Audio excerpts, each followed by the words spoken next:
Now let's say I'm looking at a number line, 0 in the middle, and I'm looking at all the real numbers less than or equal to, let's say, 7. So when I say less than or equal to, all real numbers less than or equal to 7. Now that's a long sentence. The way we write it is x, let's say x is a real number. It can be less than 7 or equal to 7. So all real numbers less than or equal to 7 can be written as x less than or equal to 7, which means it covers everything to the left of 7, including 7 itself. So if I say, is 7 part of this set? The answer is yes. And anything less than 7 works. So suppose I say, is negative 3.5 a part of this set of numbers? The answer is yes. What about 6.99? The answer is yes, because 6.99 is less than 7. So this is the set of all real numbers less than or equal to 7.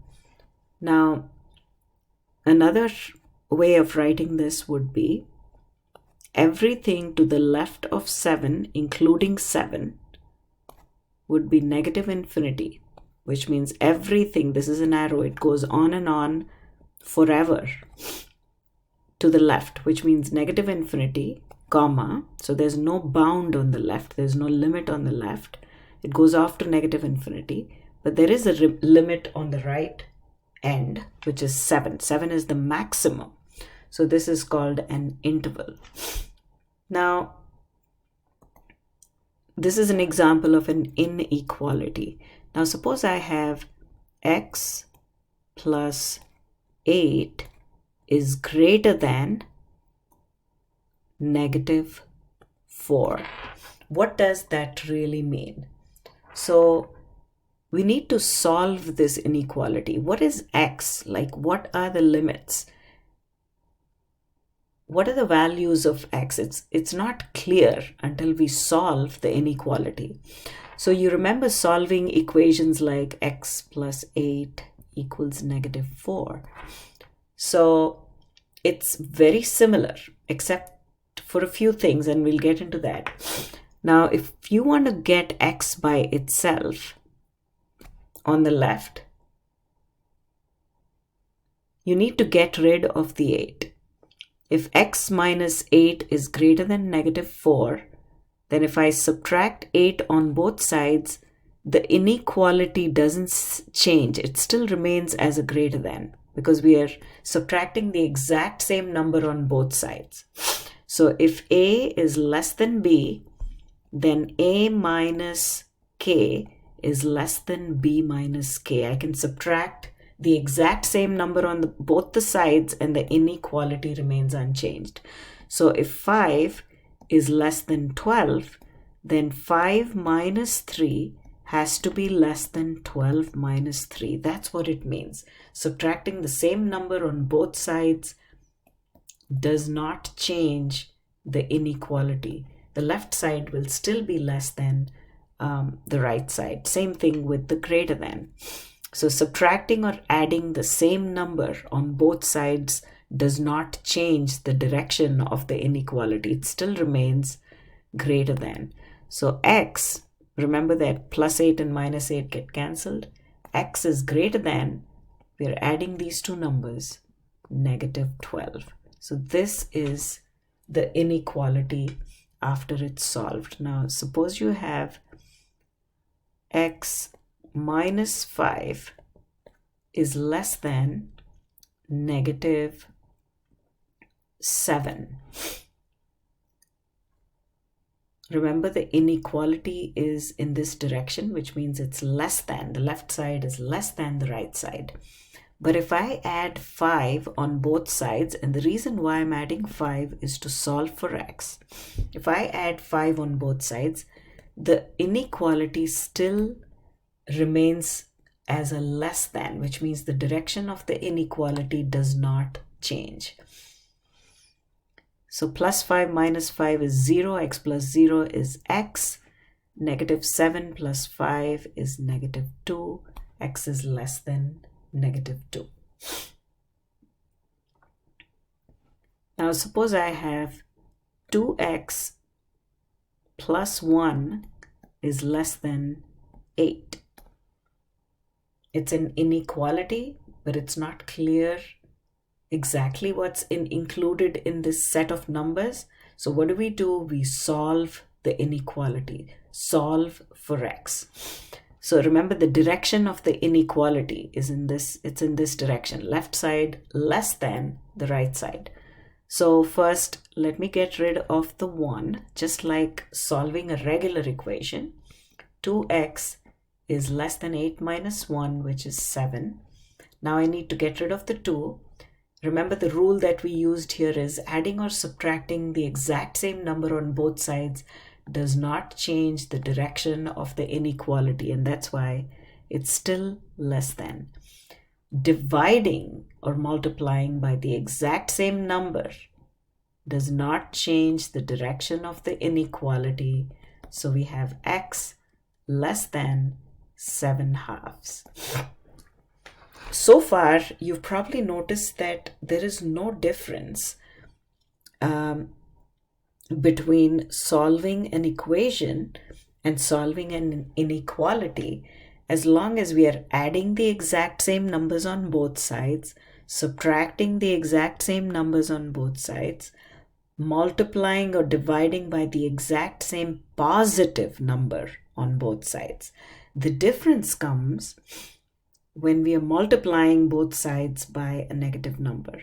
Now suppose negative 3 is greater than negative 5, because think of the two numbers on the number line. 0 is here, negative 3 here, negative 5 is here. So negative 3 is greater than negative 5 because it's closer to 0. With negatives, you have to be a little careful. Now, if I multiply both sides by negative 1, let's see what happens. So I have a negative 3, I multiply with negative 1, I do the exact same thing on the right side. I have positive 3 and I have positive 5. Is positive 3 greater than positive 5? Let's just question that. Do you see how the inequality has now flipped? Positive 3 is less than positive 5. Notice how we started. Negative 3 is greater than negative 5. We multiplied both sides with a negative number, which is negative 1.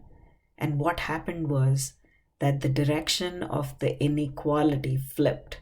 We started off with a greater than, now it's become less than. So this is where it is different.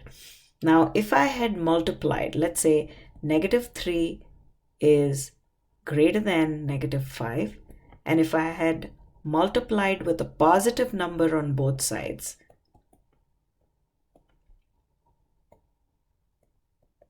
a positive 2 on both sides, so I get a negative 6 here and a negative 10 here. The direction of the inequality remains unchanged. Negative 6 is still greater than negative 10. Let's look at another example. Let's say we have 5 less than 7.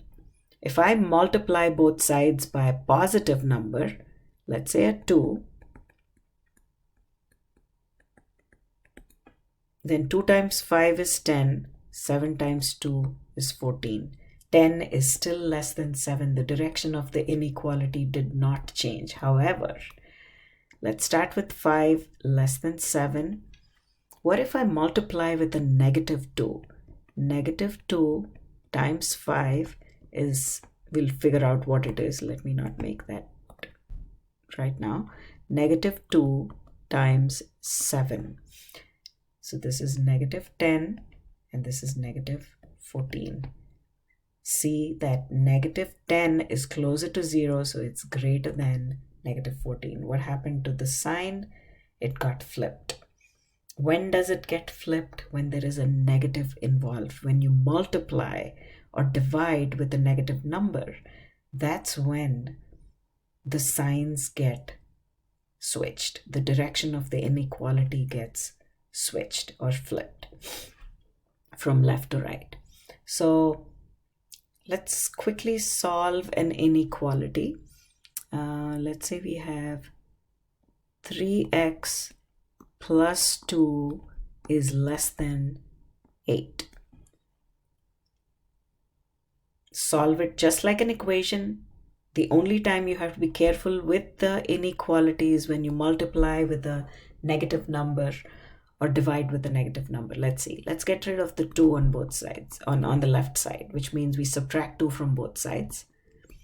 Adding or subtracting a number on both sides, the exact same number, does not change the inequality. So 3x is less than 8 minus 2, which is 6. How do we solve for x? We divide both sides by positive 3. If it's a positive number, the direction of the inequality remains unchanged. So you have x less than 3 goes 2 times into 6, and we've solved the inequality. It's all real numbers less than 2. But what if you had negative 3x plus 1 is less than 8? We subtract 1 on both sides first. Negative 3x, this becomes a 0, is less than 8 minus 1 is 7.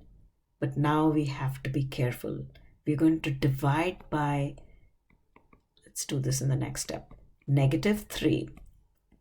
Divide the right side by negative 3. But this is, remember, not an equality, it's an inequality. When you divide or multiply both sides with a negative number, you have to switch the sign. The direction of the inequality changes. You get x is greater than negative 7/3.